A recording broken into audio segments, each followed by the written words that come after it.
hello. Oh, hello. And welcome to the ComiQueens podcast. I'm Alex. And I'm Annie. And today, Alex and I are extremely excited to kick off our very first Danmei.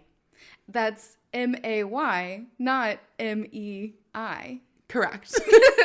But technically it's Danmei May because we're going to be reading Danmei for this month. Yeah. We have delved into the world now with Heaven Official's blessing, so it just feels like the right time to start even more series. This month, Alex and I have both decided to dive into 2 different Danmei series. Yes. Ones that we can actually finish within the month. So we are going to be speed reading through and trying to see if we can find something we love as much as Heaven Official's blessing already. I'm proud of us so far. We've done really good. Danmei, the ones that we're reading are not super short books. Nope. And we read them pretty quickly. So kudos to us. Yeah, pat on the back. I didn't actually know that this is going to be something that could work out. So here we are. Yeah. Without further ado, I'm really excited to hear about your series. Okay, so I read The Scum Villain Self-Saving System, which Yes. is a fun title. Very. It's a game system. It is the same author as Heaven Official's Blessing. So automatically, you're on the right track. Yeah. So I was both excited and nervous about it because what if it didn't live up to the expectations or meet the bar, but it did. Okay, well, good. So, spoilers. Spoilers. I love it.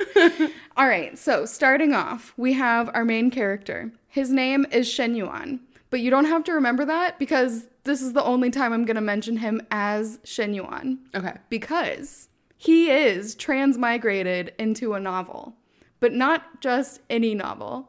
He's transmigrated into a novel that he hates.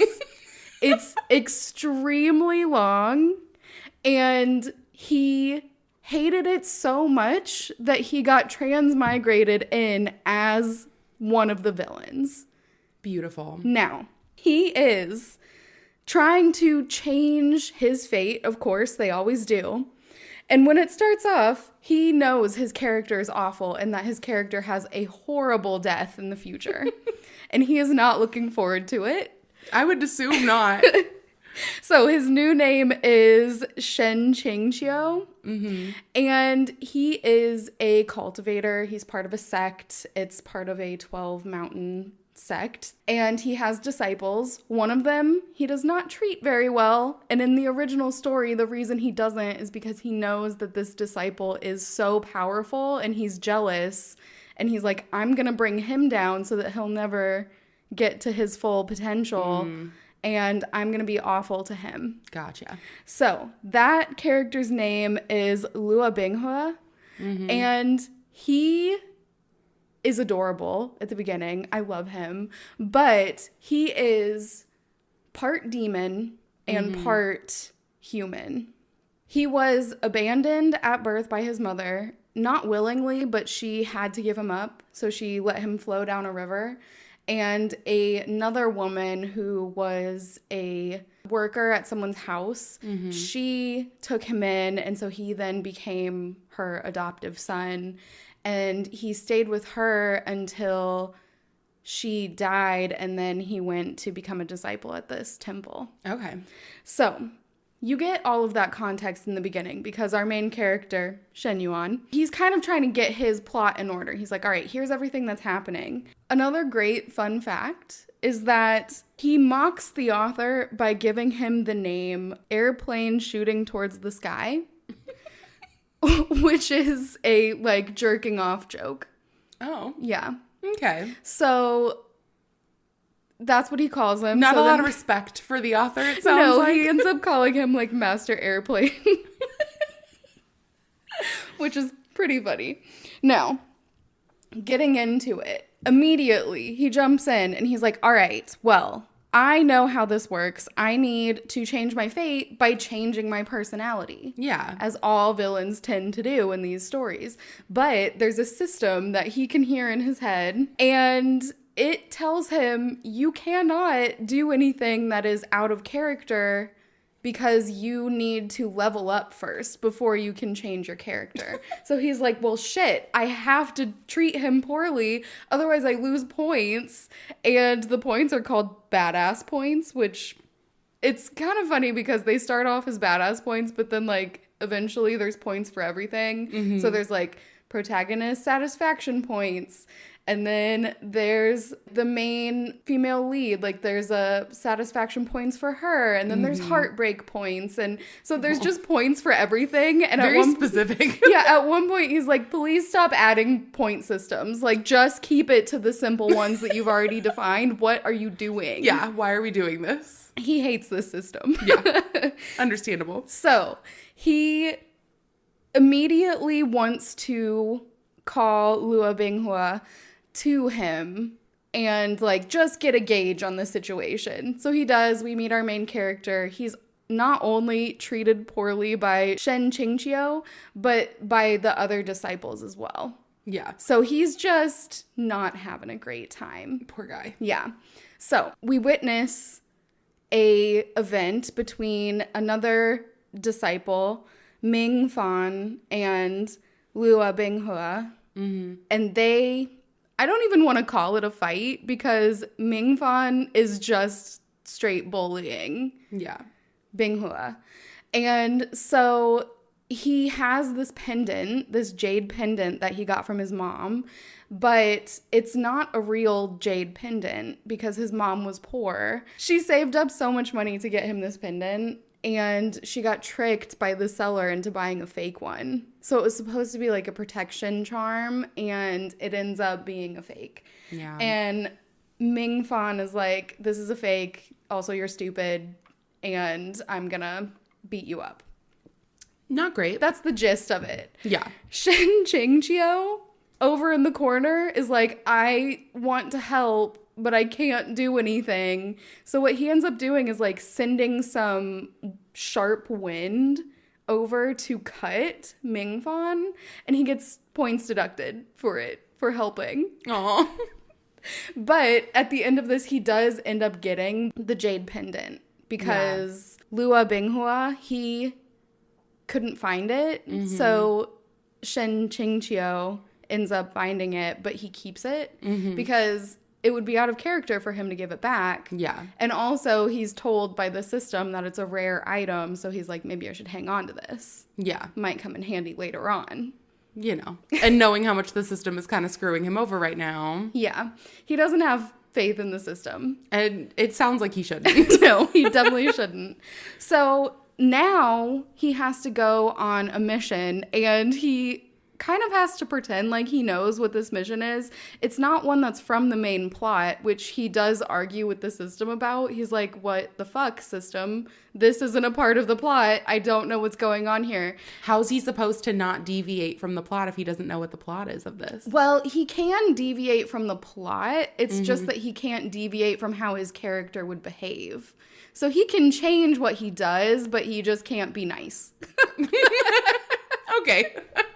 So you find out that this was a part of the plot that was scrapped, and there are plot holes in this story all over the place, which is one of the reasons why he hates the story so much. Not the actual story that I'm reading, but the story in the story. That he transmigrated into. He's like, there are plot holes everywhere. There was unfinished endings.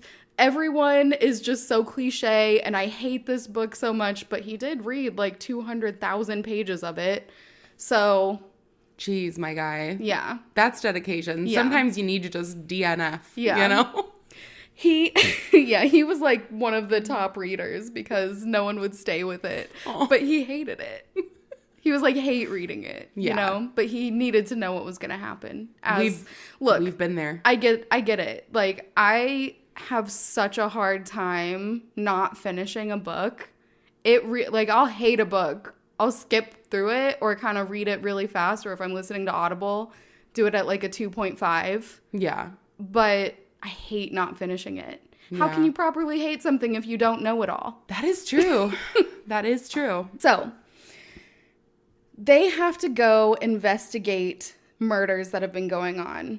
The murderers are leaving humans with no skin. Ooh. Yeah. They've just been peeled straight off. So they find the Skinner demon. Very cleverly named. Accurately named, I would say. Yeah. And so Shen Qingqiu, he takes some of his disciples with him. Lua Binghua is one, and Ming Fan is another. There's also another girl, Ning Yingying, and she loves Lua Binghua. Mm-hmm. Ming Fan loves her, so there's more animosity there for that. Yeah. And Shen Qingqiu, one thing that he knows is that Lua Binghua is a huge player, has a huge harem. Every single female character in the story, almost, is a part of his harem. Good for him. Yeah. So this, in the future, she will be a part of his harem.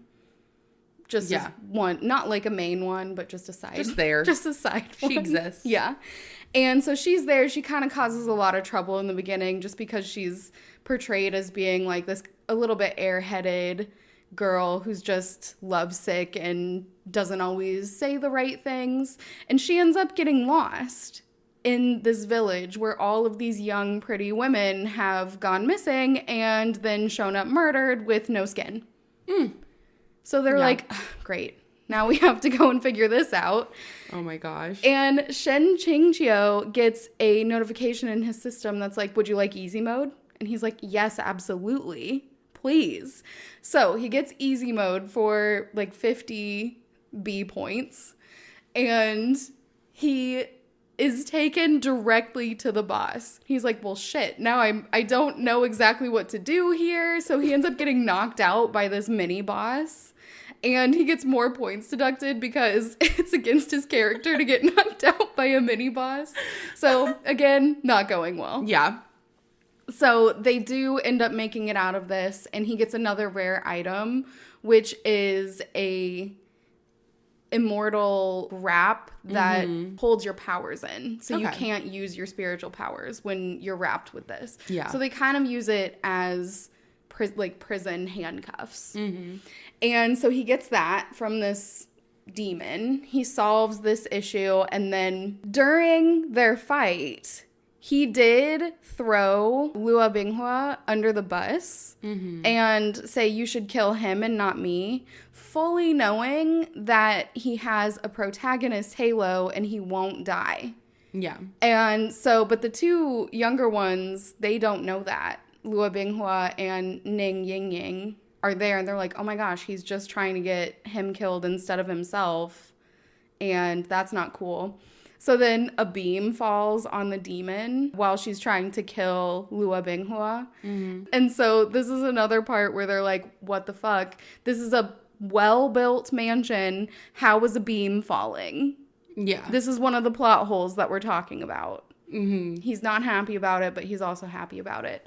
Yeah. And so Lua Binghua asks him, what were you going to do if that beam didn't fall? Like, I was going to be the one who died. And he said, no misfortune will happen to you. And that's it. Because he knows he can't say anything outright nice. Yeah. But that's just the truth. So he can say that. Yeah. Lua Binghua is like, okay, that's kind of odd that he would say that. He's been acting like slightly nicer in the form of just being more aloof and not like outright mean. Yeah. And that was a weird thing for him to say, but I don't know, whatever. Yeah. So, because he said this and nothing bad happened, he does get satisfaction and favor points increased with Ning Yingying and Lua Binghua. So he's like, great, you know what? We're moving on. I need to farm all of the points that I can get. And also, if I can just get him to kind of like me now, maybe he'll hate me less in the future when he's a big, strong protagonist. Yeah. So once they return, he ends up going to seclusion to practice cultivation because he's like, all right, I need to farm skills. Once he goes in there, he runs into another cultivator from another sect. And originally in the story, he kills him at this point. But he's like, I'm not going to do that because I want him to be on my side in the future. He can't be on my side if he's dead. That is true. Yeah. Yeah. So he ends up not killing him and saving him. And then when they leave, they find that demons have taken over the sect because all of the leaders were gone, so only the young disciples were there. And so a young demoness queen comes and she's like, all right, I'm here now. And I'm showing you what's up. Her name is Sha Hualing, and she is very strong, but she's kind of at the phase of like, nothing can hurt me. I can do no wrong. Feeling like she's invincible. Yeah. And so they kind of come to a pass because now Shen Qingqiu is back. And so they come to an agreement that they're going to do 3 battles. And whoever wins those 3 battles will be the victor, either the cultivators or the demons. Okay. So the first battle is Shen Qingqiu, and he knows in the original novel that he won underhandedly because he was facing a one-armed man and he used both his arms. So this time he like makes a point of being like, okay, this guy has one arm, so I'm only going to fight with one arm, and he wins. Okay. Then we have our 2 main female leads in the future battle each other. So it's Sha Hualing, the demoness, and Liu Mingguan. And they are both like number 1, number 2 in his harem in the future. And they battle each other, and Sha Hualing wins. So then it comes down to the last battle. The last guy is Skyhammer, and he's completely covered in poisonous armor and has a poisonous sword. And Shen Qingqiu has been told, you have to put Lua Binghua in the battle. This is a critical plot point. He must fight here. So he's like, well, shit. So he puts him in the battle, and everyone's like, why is he doing that? This is, you know, a young cultivator who has no skills because he hasn't even been given a proper cultivation book. And it's just not going to go well for him. Yeah, you're setting him up for failure. Yeah, so he gets in there. He's struggling at first, of course. But then he hears Shen Qingqiu say that he will definitely win. He's like, because they're asking, like, why'd you put him in? And he said, I put him in because I know that he's going to win. Which, again, true. So this gives Lua Binghua, like, a boost where he's like, my Shizen believes that I can do this.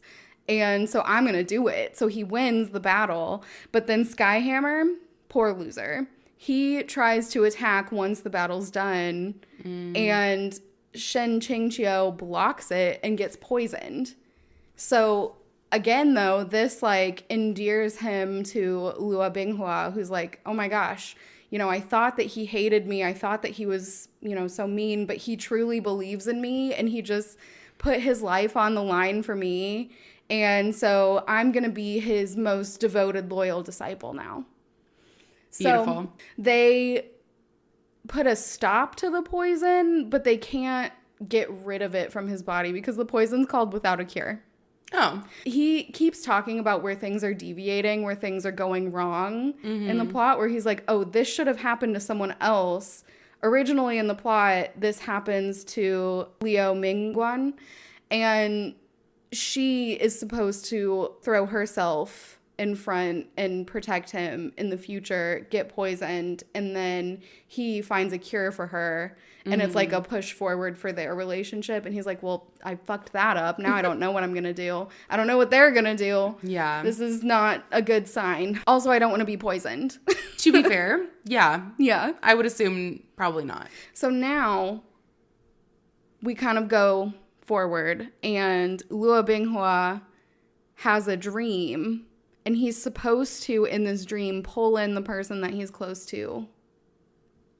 And it's originally Ning Ying Yang. And again, supposed to push their plot forward in their intimacy of just knowing each other on a deeper level. Yeah. And instead, Shen Qingqiu gets pulled in because he is such a loyal disciple of him now.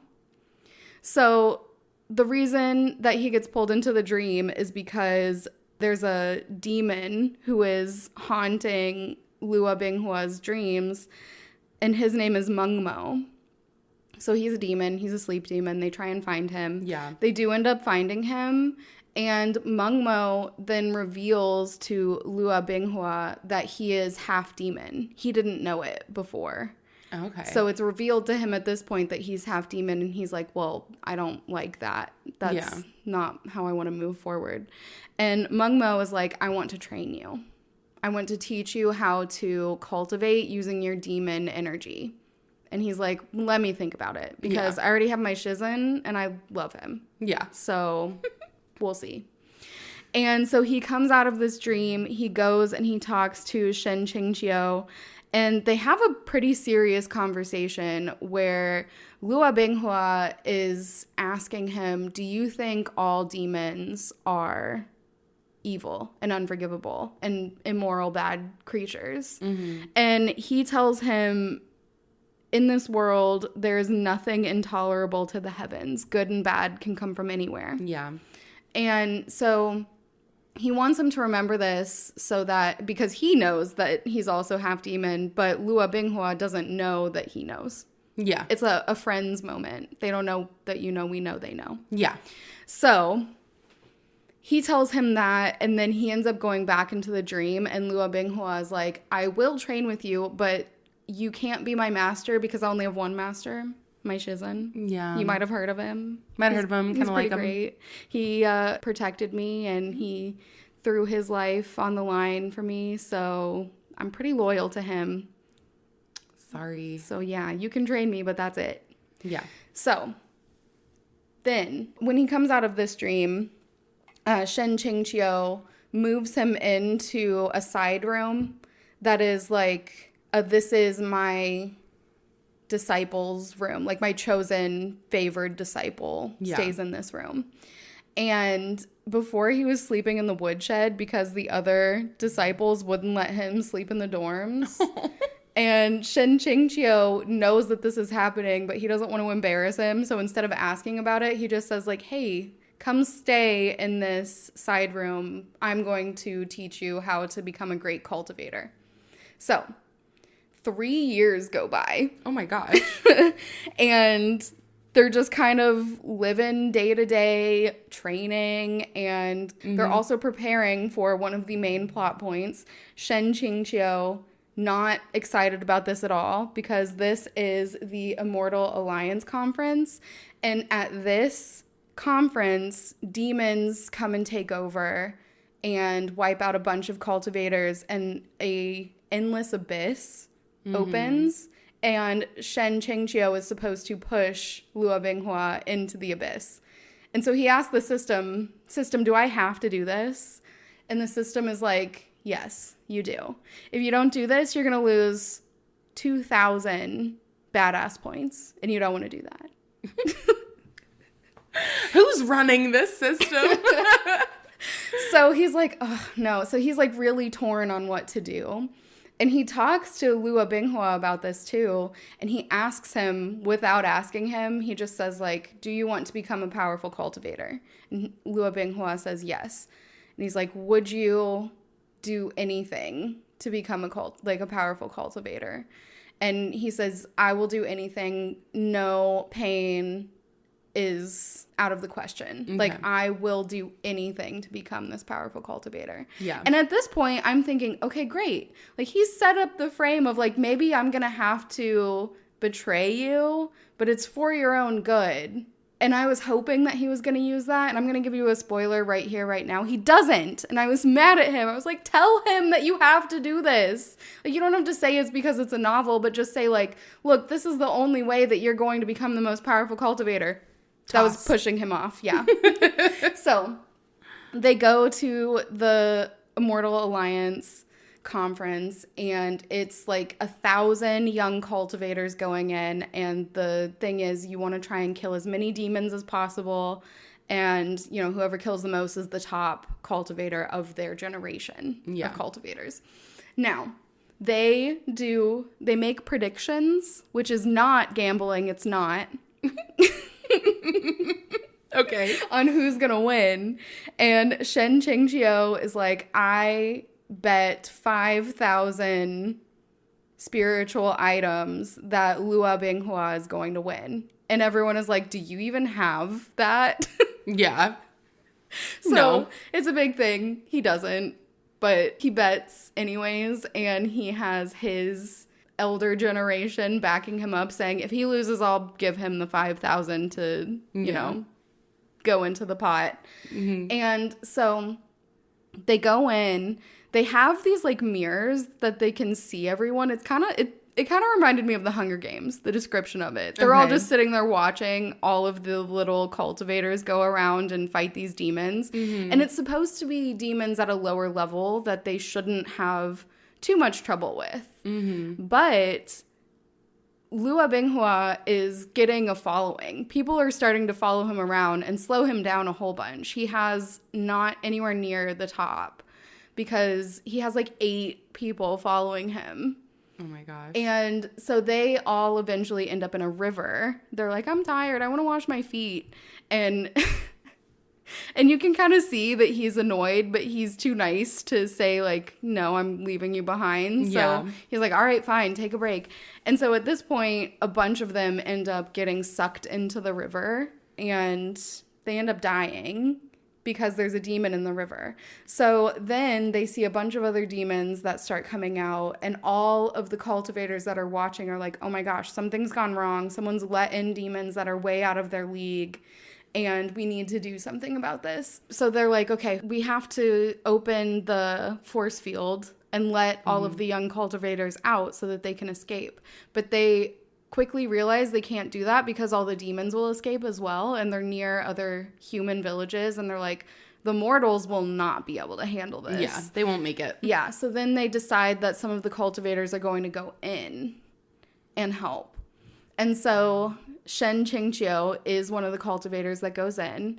They have these awful demons that look like beheaded people, but they're fucking spiders. Ugh. And they suck your brains out. And that's all I'm going to tell you about the demons, because that's really all that stuck with me about the demons. It lived with you. Yeah, I will fear that forever now. Brain-sucking spider human demon? Yeah. Yeah. So at this point, there's another plot point that gets changed because there's supposed to be another demon who comes and reveals that he's half demon to everyone else. So in the original story, this is when Shen Qingqiu finds out that he's half demon. And his name is Black Moon Rhinoceros Python. I love it. Once again, he hates these naming conventions. Listen. He's like, this is awful. I kind of love it. I will give you a preview of one then. There's a sun moon mushroom that can't tolerate the sun or the moon at all. It just lives in a cave. Oh. But we're not there yet. So, Black Moon Rhinoceros Python doesn't come, though. Shen Qingqiu is like, what's going on? Something is happening. Yeah. And Mobei Jun comes instead, and he is the future right-hand man of Luo Binghua. And so they're like, okay, this is a huge deviation from the plot. So during all of this chaos, we meet another character. His name is Shang Qinghua. He knows that this is the person who let in the demons. Yeah. But only because of the story. He knows the novel. Yeah. And so he knows that this is a bad guy and that he's secretly working with the demons. Yeah. Now that everything's been revealed, Shen Qingqiu is like, I have to do it now. I have to throw him into the endless abyss. And so they have a standoff where Luo Binghua is like, you told me that not all demons are bad. How can you say that I belong in the demon realm now? And so he says, he has a mark on his forehead that he got from this big reveal. And he says, you have the mark of a demon who's fallen from heaven. And that means that you have killed or will kill countless people. Mm-hmm. So I have to send you back where you belong, to the demon realm. Mm-hmm. And it's like a horrible back and forth because Luo Binghua is just heartbroken that his Shizhen would do this. after everything that they've been through, after everything he said, he's like, how could you turn your back on me? And in the end, there's a quick moment where he thinks that Shen Qingqiu is not going to do it. And then he pushes him in, and Shen Qingqiu is like, I will never forget the look on his face as I betrayed him, did the ultimate betrayal. Aww. So then the Endless Abyss closes up, and he tells everyone that Lua Binghua died. He went to the demon realm and died. And he's distraught over this because at this point he like truly, truly cares about him.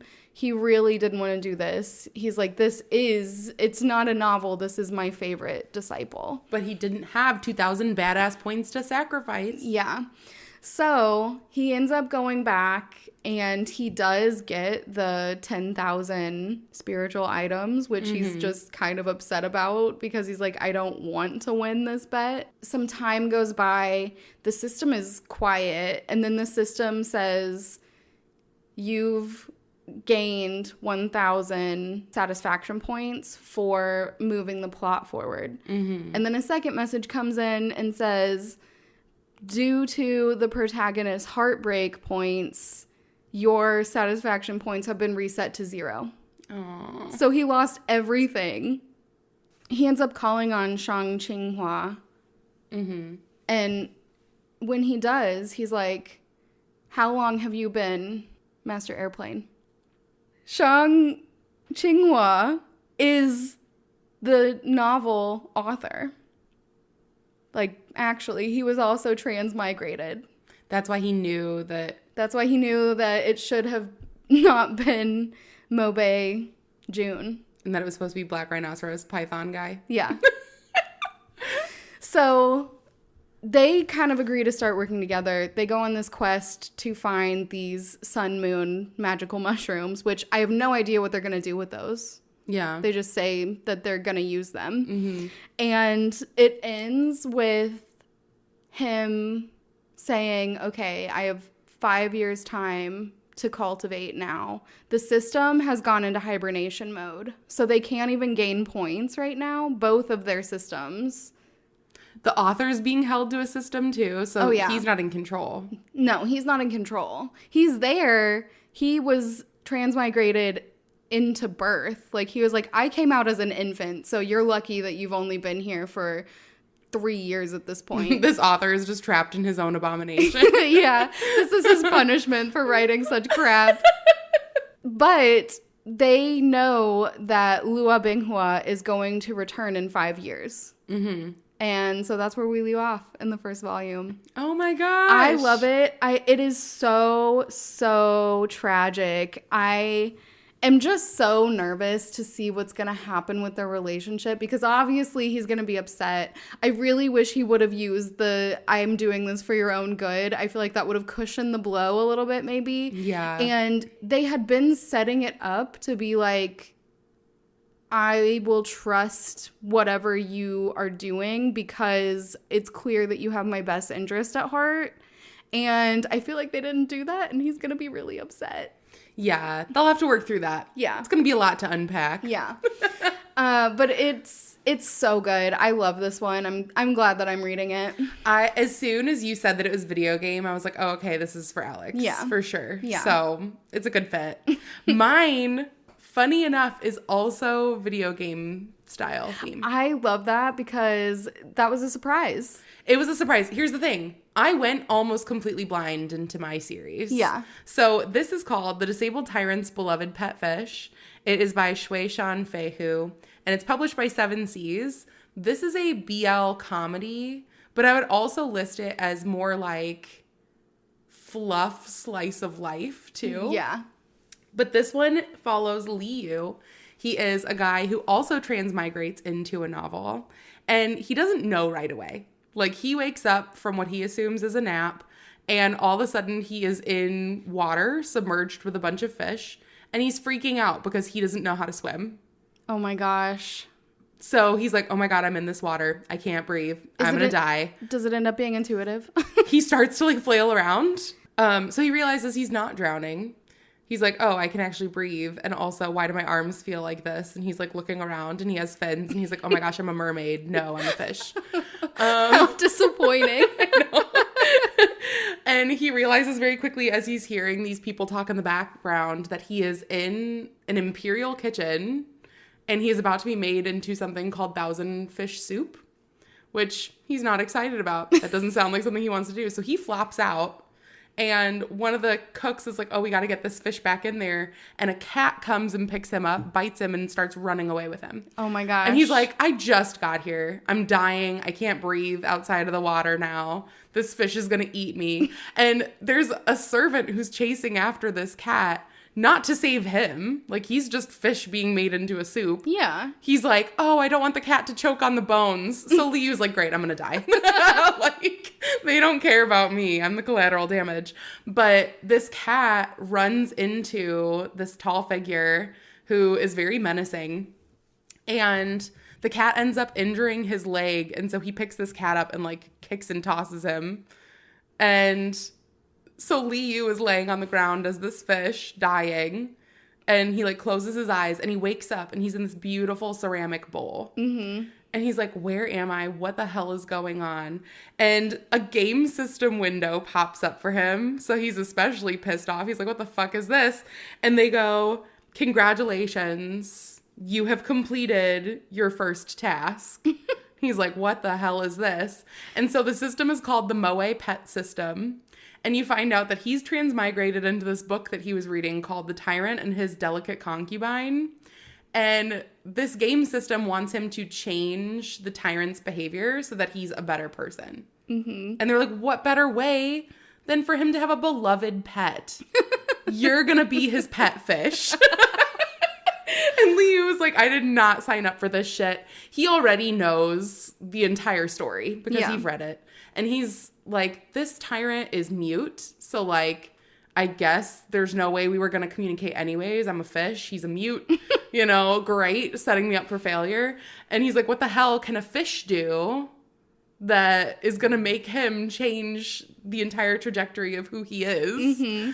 So automatically he's like, I couldn't be a cat. I couldn't be a dog. And he's especially mad because he was turned into a fish because Liu also means carp. He's like, this system has it out for me.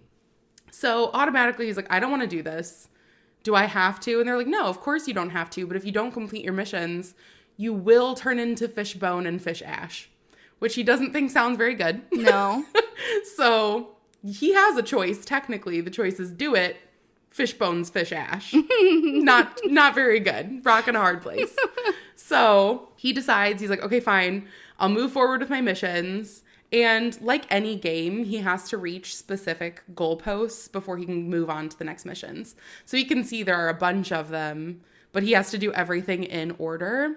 And the system, not great at laying out these plans for him. Mm-hmm. So it's very broad. The next is interact with the tyrant. He's like, what the fuck am I supposed to do? Like, I'm in a bowl. I can't move.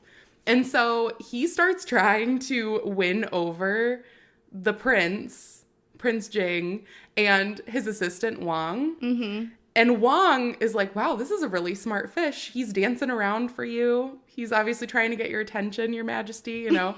And Prince Jing is like, what? Like, how do you know that? And so throughout this story, you get to see Liu's perspective as well as Prince Jing's perspective. And Prince Jing has gone his entire life being misunderstood because no one can hear him speak. He can't talk. And so he's like very quiet, but extremely intelligent. And so he's like, this fish can't possibly be grateful. But he realizes very quickly that this fish is like doing a dance along with the seaweed. And he's like, okay, it's kind of cute, I guess. It's fine.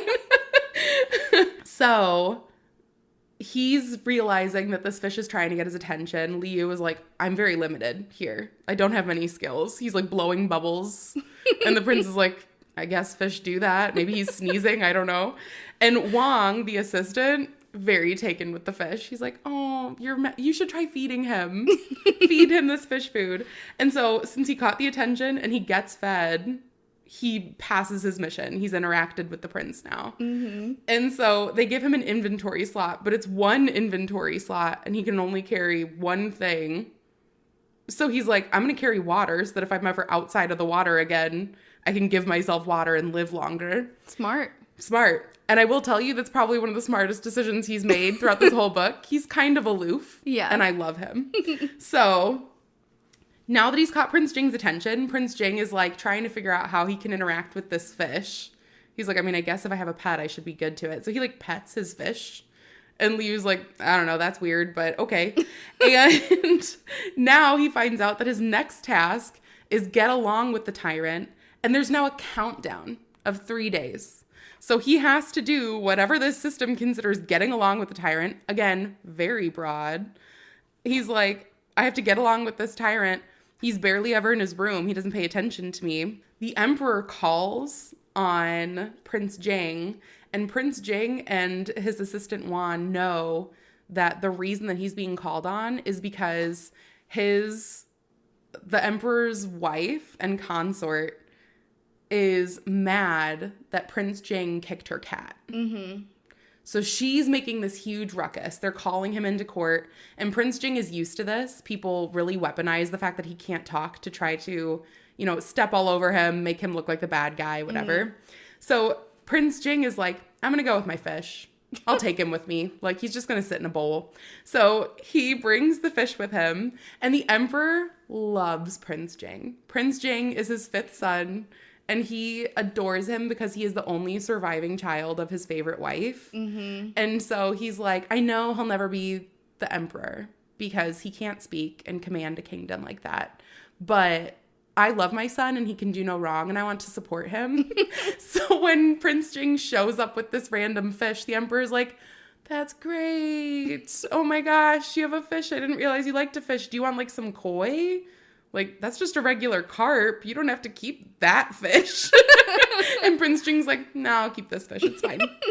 So the emperor is there with the second prince, who it's like an unspoken rule now that since the second prince is the eldest surviving prince, that he will become the new emperor. Mm-hmm. And his mother, the consort. And she's like, oh, he kicked my cat. And they're like, no. Let's not be hasty. Prince Jing, explain. Why did you kick the cat? And so he gets ink and brush and paper and he writes, it deserved it. Not the best defense, probably. But Liu remembers that the prince got hurt on his leg, which was why he ended up kicking the cat. So he splashes water on the prince so that they have to change his robes and remind him and his servant of the fact that he was injured. And so they go into a different chamber to change. And the empress consort and the second prince come to look at this fish because they're like, why the fuck is he keeping this carp? And he was given a side quest on the way there called Clear Bright Pearl. And as he sees them approaching, Liu realizes that the pearl he has to obtain is on the empress consort's hairpin. Mm-hmm. He's like, how the fuck am I supposed to get that? I'll never be close enough to her head to get that hairpin. So what does he do but play dead? So as the empress and the second prince walk over, he's pretending to be dead. They're like, oh my God, the prince is going to think we killed his fish. So the empress takes her handkerchief and she like wraps this fish in the handkerchief and he flops out and knocks the hairpin out of her hair and like flops all around to terrify her. And so they like put him back and they like go sit back down really quick. And when Prince Jing comes back, they explain that the cat injured his leg. The doctor confirms it. They're like, oh, okay, then he was just defending himself. And the consort had gone through all these lengths to like bring in the servant. And he's like, we just didn't want the prince to injure Master Cat. And the emperor's like, Master Cat? Since when are we giving titles to fucking animals? And so then because they tried to make the cat into this like huge revered figure, Wong comes in and he's like, well, he was only protecting Master Fish. The emperor's like, oh my gosh, it's a circus. Yeah, he's like, oh my God, like, not my monkeys, But Prince Jing, he, like, gets treated for his wounds. And also they realize that the handkerchief had some of the scales from the fish on it. And so he ends up getting the consort in trouble for touching his fish. And so he gets to go and he realizes like the emperor is genuinely pissed. He ends up demoting her from empress consort to just consort. And she's livid, Yeah. obviously. And she has it out for this fish now.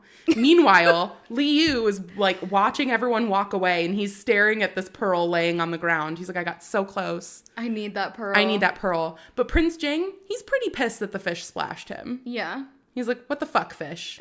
I'm in front of my family. So he and his servant realize he's staring at this pearl, and on purpose, the prince takes the pearl and puts it in his sleeve away from the fish. Oh my gosh. And Liu, he's pissed. Yeah. So Liu's like, oh, great. I'm not going to get to get this. And I'm not getting along with the tyrant because the prince is mad at me for splashing him. So I'm going to fail my mission. I'm going to become fish bone and fish ash. And then that's it for me. So he checks the system and he realizes that he's like, okay, if I can get this clear, bright pearl, I can win turning into a human for 2 hours. Like, that's what he gets upon successful completion. Mm-hmm. He's like, I have to do it. So he flops out of his tank and jumps at the prince and wriggles his way through the prince's sleeve. And the prince is like, what the hell is going on? So he bites down on the pearl so that he can take it back with him to his tank and realizes very quickly that he's not bitten onto the pearl. And so the prince has stripped his robes. He's latched onto the prince's nipple, and the prince he's just extra pissed at this point. He's like, first you splash me, now you bite me. What the fuck is happening? And his servant walks in and assumes that this was the prince's choice. And he's like, listen, your majesty, what you do in your time is your business. But you are going to hurt that fish, so I need you to put him back. So he's really doing great at getting along with this prince. But he ends up realizing, Liu does, that he's kind of fucked up a little bit. He's like, okay, what am I going to do? So he starts hoarding the fish food that's given to him, and then he brings it to the top to start offering it to the prince as an apology because he doesn't know what to do. And the prince is like, why is he giving me his soggy food? Why is he not eating? He must be really sad. And so he ends up putting the pearl in the fish tank. He's like, maybe he won't be sad if I give him this pearl. So he accomplishes his mission, just not in the way that he thought he would. And time is ticking. He's like, you know what? I've almost run out of time. What do I do? And you realize that it was doing a countdown because it was going to gauge all of their interactions from 3 days and then decide if he passed. Oh, no. So he had to tick down the clock. It wasn't like you have to do it within this time frame. Yeah. It's we get to decide if the prince likes you or not by the end of the 3 days. Based on all the facts. Based on the facts. But he ends up succeeding. So he gets a stronger tail and fin strength. And then he also now has won, like, at any point you can turn into a human for 2 hours. Is that a one-time use? Yes, one-time use. Okay. So he's pretty happy with this. And now that he has stronger fins and the prince realizes that he likes jumping out of his tank, he basically builds him, like, an obstacle course around his room where the fish can jump into different bowls to, like, exercise himself and go and do things. And so the prince really at this point starts doting on him a lot. And the system is just really happy for him because they're like, all right, now you get to move forward to the next task. You have to share a bed with the prince. And he's like, how the fuck am I supposed to do that? He's not going to let a random human lay next to him. And he's certainly not going to let a fish lay next to him. So fuck this fish scamming system is definitely the vibe. But he realizes, he's like, you know what? I just got to keep doing things as normal. I'll figure out a way. Maybe I'll get him to put a bowl next to him and I can lay in the bed with him there. And while he's trying to scheme, the prince leaves. And as he's gone, this naked woman comes into the room. And he's like, oh, like, that's awkward. I don't want to share a bed with her. And he realizes it's an assassin. But he can't do anything to stop her. He, like, sees her hide the knife under the covers. And it's this woman trying to seduce him. Oh, okay. Yeah. She thinks that she can get closer to him by trying to seduce him. Yeah. So he's trying to figure out a way, as a fish, how can I warn the prince that there's a knife under the covers? I can't. And the prince comes in and fortunately is extremely wary of her and he kills her first. Yeah. But Liu, now terrified of the Tyrant, he's like, oh yeah, I forgot he's a killer. I'm like, this is why I'm here, is to make him not that. And unfortunately, he does have an evil side and he kills people. So he's shaking, and the prince realizes very quickly that the fish watched this happen and is now scared to be near him. Oh my gosh. So Prince Jing is like, what do I do? Like, how do I make him not think I'm violent? And he like goes and washes up, and he does bring a bowl into the bed with him so that the fish can lay next to him, and he like pets the fish to like try to calm him down. And Liu's like, aw, he does like me. And he completely forgives him. Like, forgot that he murdered someone in front of him. He's like, he's not a tyrant. Memory of a goldfish. Or a carp, who's to say? But he ends up achieving that mission, and now he gets word, Prince Jing does, that the second prince is like pulling some sort of plot in the background. Mm-hmm. He's like, oh, Emperor, I just really want to throw a party for Prince Jing. Like, it was my fault that there was a misunderstanding about the cat. And really, the second prince is like, I just saw my mom get demoted. I don't want to get demoted and lose my head of the kingdom eventually. So he's like, I want to throw a party for Prince Jing. I just don't think he'll show up. And the truth is, he wouldn't. Prince Jing doesn't want to be anywhere near the second prince. But the emperor's like, well, the way that we can make sure that we have a party with Prince Jing to celebrate him is I'll make Prince Jing throw the party. So then if he's the host, he has to show up. Yeah. So the emperor is forcing Prince Jing to throw a party, and Liu goes, this is the perfect time. There's going to be so many different people moving around. I can use my 2 hours to turn into a human and eat a bunch of really good food. Like, he'll be gone and dealing with other people. So he ends up throwing this party. Prince Jing, as the host, is super busy, but he has his servants. He's like, make sure that you can check in on the fish. And after the share a bed quest, he won a plushie, like a life-size replica plushie of himself. So he puts that at the bottom of the tank, and then he transforms into a human.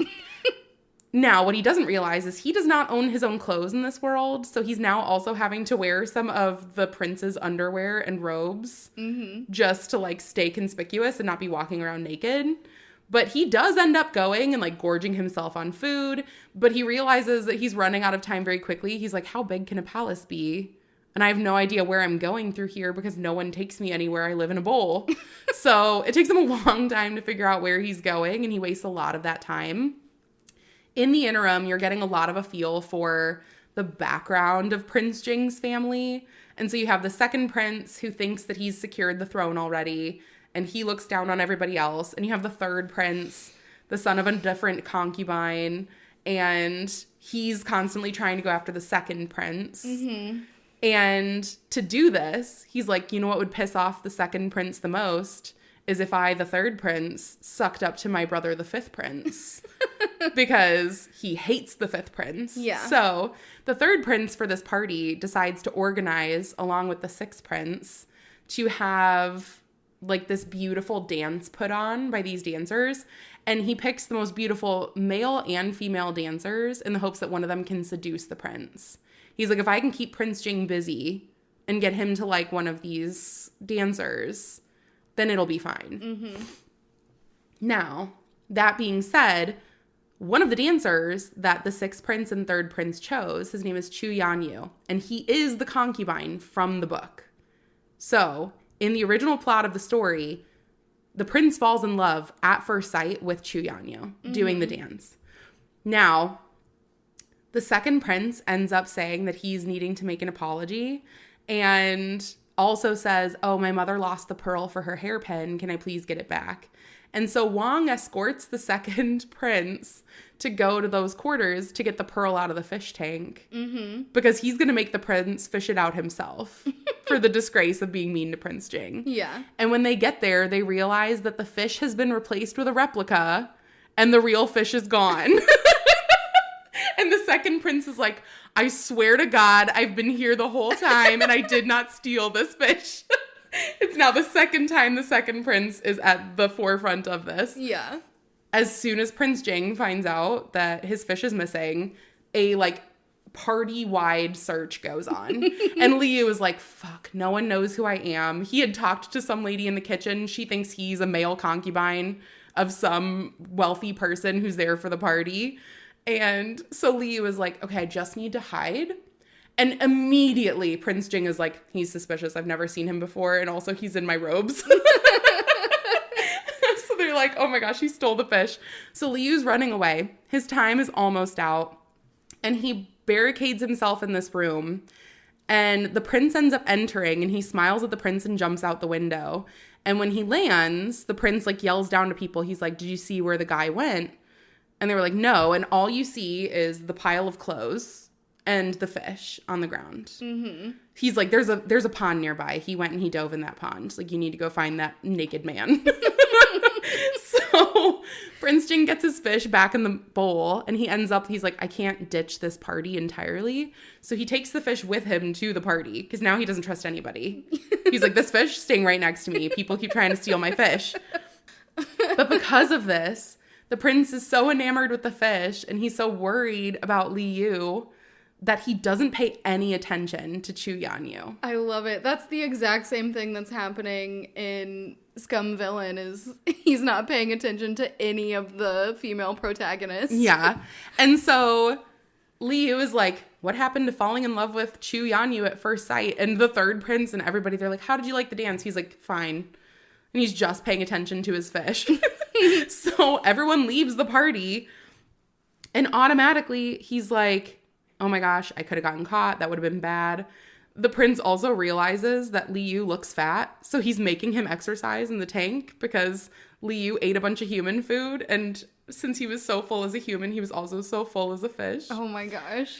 And so now that Chu Yanyu has failed to get on his good side, the third prince and sixth prince are like working hard. They're like, this guy has to be his type. Mm-hmm. We have to put Chu Yanyu in front of him again.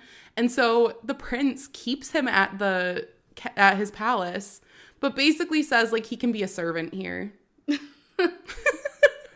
And so Chu Yanyu not taking to it great. Chu Yanyu is secretly a lover of the sixth prince. Oh. And they've had feelings for each other like their entire childhood. Mm-hmm. And so Chu Yanyu is like, why the fuck am I here? Like, I've been played with.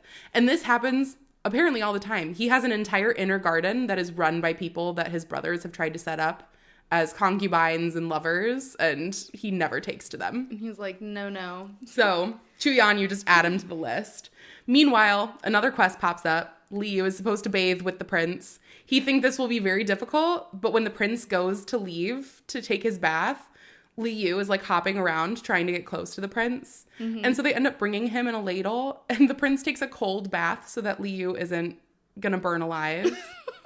And he's like, Prince Jing, you love me so much. That's crazy. Oh my gosh. Now at this point, the next day, Prince Jing's cousin comes to visit, and he loves his cousin Ye. And his cousin finds out that he's now enamored with this fish. So he's like, great, I get to compete with my cousin. I have a beautiful, well-trained dog named Xiangfeng, and I'm going to show him off. Because Prince Jing has a fish, but I have a dog. And now that Liu has more powers, he ends up showing off. He's like, look, my fish follows me everywhere I go. My fish blows bubbles at me. My fish does this. And Prince Jing is just showing off everything Liu can do. Mm-hmm. And it ends up putting Xiangfeng to shame. But the dog also loves Liu. So he's like, I guess we could just show off our pets to each other. And Prince Jing, not very comfortable with a dog being that close to his fish. Mm-hmm. But he subdues it a little bit. Now, Liu gets a pop-up on his game system, and he's like, hey, you know, you can change the trajectory of some of these plot points, and you can earn mystery rewards if you do so. And he realizes that this cousin Ye is part of a plot that the second prince has to frame Ye for murder for a princess from a neighboring kingdom. Mm-hmm. And so Liu decides that he needs to find a way to communicate that this is going to happen and that they shouldn't put themselves in front of the second prince with this neighboring kingdom. And after the bath quest, he has now won that he can turn into a human once per day for up to an hour.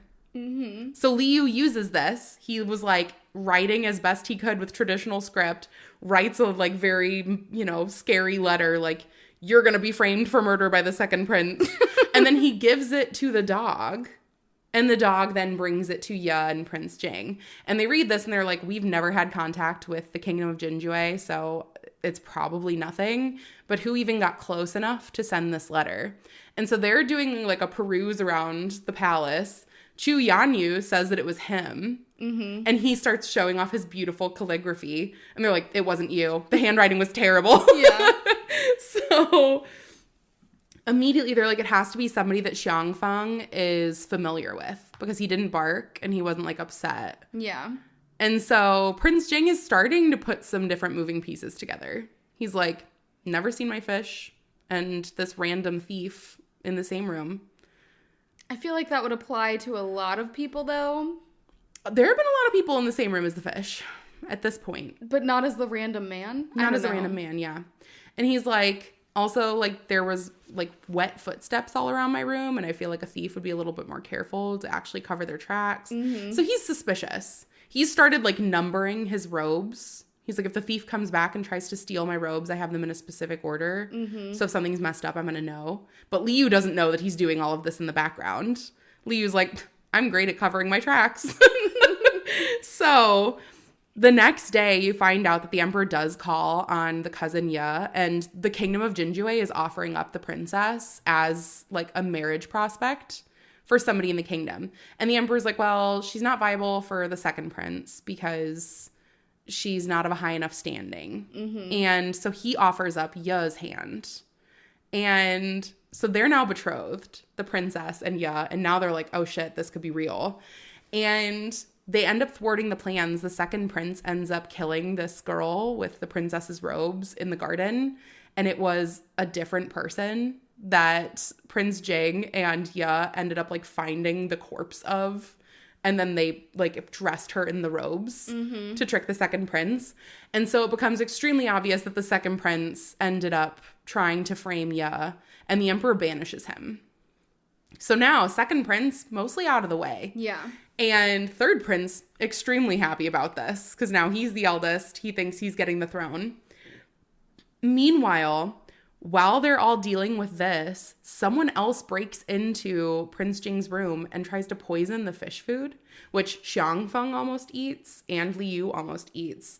And as Prince Jing is returning to his room, he's attacked by an assassin and has lye powder thrown in his eyes. Mm-hmm. And so Prince Jing almost goes to wash it with water, but when Liu recognizes that it's lye powder, he's like, you can't do that. It will like dissolve his eyes. Mm-hmm. So he's like, you have to dry wipe it out and then you can rinse your eyes. So he's like, I have to transform into a human to help him because what am I going to do? Like, I can't watch him be mute and blind. I will never win over the tyrant. So he ends up turning into a human, wrapping himself in some curtains and helping the prince to clean out his eyes. Mm-hmm. And then when he goes to disappear, it's very obvious now at this point to Prince Jing that his fish is a human also. Because they were in an enclosed room. He literally blinks and where the boy was is now a fish. Yeah. So Prince Jing starts doing some digging. He's talking to his cousin Ye, who's now escaped being framed for murder. And Ye is like, oh, now that I'm getting betrothed, we should drink wine together and celebrate. And Prince Jing goes, tell me what you know about Yao as like a concept. You know, like these gods that they conceal themselves as an animal and also can transform into a human. Like, what do you know? And his cousin, he's an expert. He goes, let me send you my R18 novels that I've read about Yao. I've got a lot of them. And Prince Jing, he starts diligently studying these. Mm-hmm. He has now assumed that Liu is a god that is, you know, needing more power and is relying on him to take care of him because he can't. And in reading these novels, he realizes that a very overarching theme is that these Yao have to steal the essence of humans to get their power back. We've read the stories. We know how that happens. You know who else? I was just thinking this sounds like a gateway drug. You know who else has read these stories before? Li Yu. Yeah. He's very interested in the fact that his master has now picked up a very raunchy smut book reading habit. Yeah. And Li Yu uses the bowls to jump over and read the books along with him. And obviously Prince Jing sees this and he's like, this Yao is very interested in my book about Yao. And he, you know, very shyly skips past certain parts of the book. But Li Yu's like, oh, that was the best part. So, go back. Yeah, go back. I didn't get to see what the fox spirit did. But Prince Jing has decided that he's very much wanting to figure out why this Yao came to him specifically, and also doesn't want to like embarrass the Yao by being like, I figured you out. The Yao will reveal himself in time. So Prince Jing knows that he's a person. Yeah. Li Yu thinks he's doing a great job at concealing the fact that he is a person and a fish. Mm-hmm. And he's not. And so now you have the fact that Ya and Prince Jing are celebrating, and Prince Jing ends up saving a bunch of these plums at the bottom of the wine that they have for his fish. He's now just started like saving little treats now that he knows that he's a human. He's like, oh, I can give him plums, or I can give him these peach blossom pastries. Yeah. And so he saves little things for him so that he can eat them. And he does it by leaving it on a plate conspicuously in like a corner, knowing that he'll partake and like leave some so that it's not so obvious. But he knows that he's turning into a human and enjoying these treats. Oh my gosh. Meanwhile, Li Yu gets drunk on the plums that were at the bottom of the wine. The wine was severely concentrated inside of the plums. So when Prince Jing returns, Li Yu is in his human form. Oh no.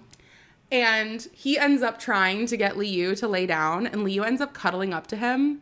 And his next mission was to get intimate with the prince. So he's like, oh, what kind of intimate knowledge could I have? You know, I've already bitten his nipple. How much more intimate do I need to get? And so he ends up kissing on the prince's neck and like biting on him. And the prince is extremely taken aback. And then he transforms into a fish. He gets put back in the tank, whatever. The system ends up telling him like, you got kind of frisky. That was too much? That was, I mean, you passed, but like, you know that we're going to keep asking you to do other tasks. And the further you go this time, it just sets the bar higher for the next time. So Li Yu, mortified. He is now trying not even to look at the prince. He's so embarrassed. He's like, wait, but the prince doesn't know that it was me.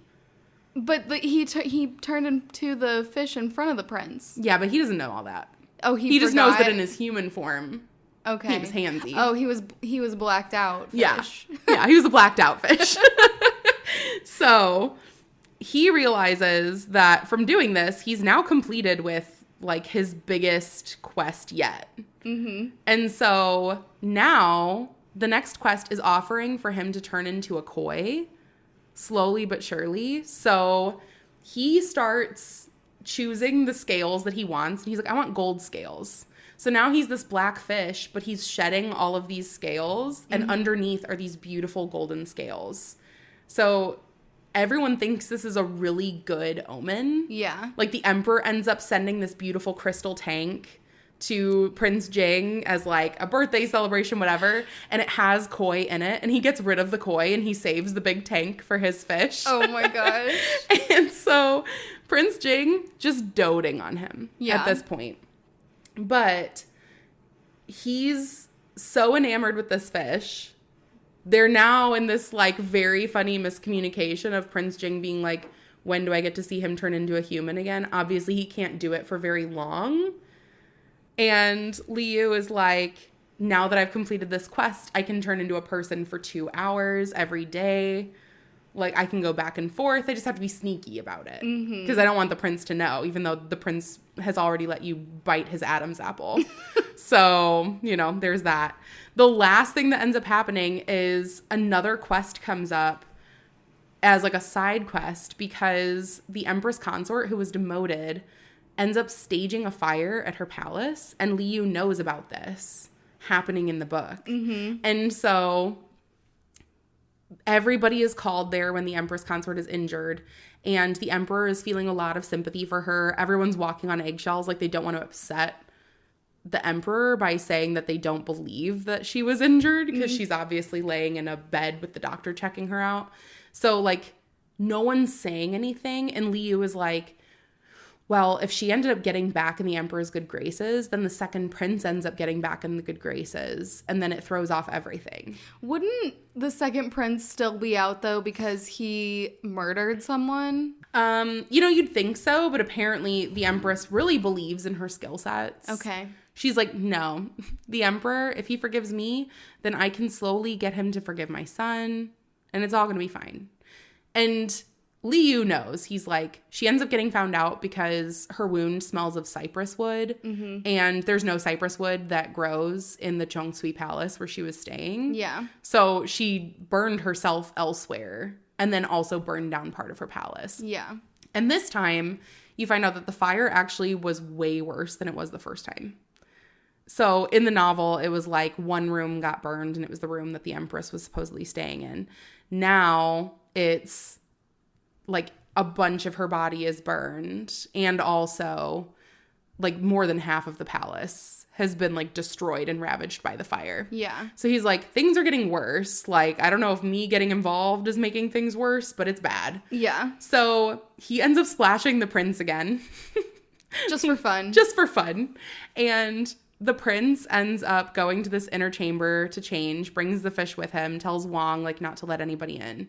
They're in this room. Liu turns back into a human, and he's like, Your Highness, I have to tell you that this whole plot is going on in the background. Someone needs to stop her because she's going to try to win back the favors, and it's going to make things bad. Yeah. And so Prince Jing grabs onto Liu's arm, won't let him go, and then peeks out of the door and tells Wang about the secret plot. And he's like, go on, tell the third prince. And so he's letting the third prince expose this. Yeah. Because he doesn't want to get involved. He doesn't want his hands dirty. He's like, I've got enough on my plate. There's an injured assassin. I've got this fish that turned into a human. I've got my hands full, literally. So Prince Jing ends up starting a line of questioning, and this is where we end up leaving off. He gets his brush and paper, and he says, who are you? And Liu goes, my name's Liu. Hello. And then the prince asks him why he's there, and he says he doesn't know. Yeah. And that's where we leave off for book 1. I love this story. It is so funny. I have been laughing out loud at so many different moments. And this is the right way to do a miscommunication. Yeah. Like, it fits here because Prince Jing can't communicate as effectively because he can't speak. Yeah. So he's limited. Listen, a miscommunication that is not just two characters refusing to talk to each other is funny. Absolutely. And it's not like they have many methods of being able to talk to one another when one is a fish, like 90% of the time. Yeah. And the other is mute. Yeah.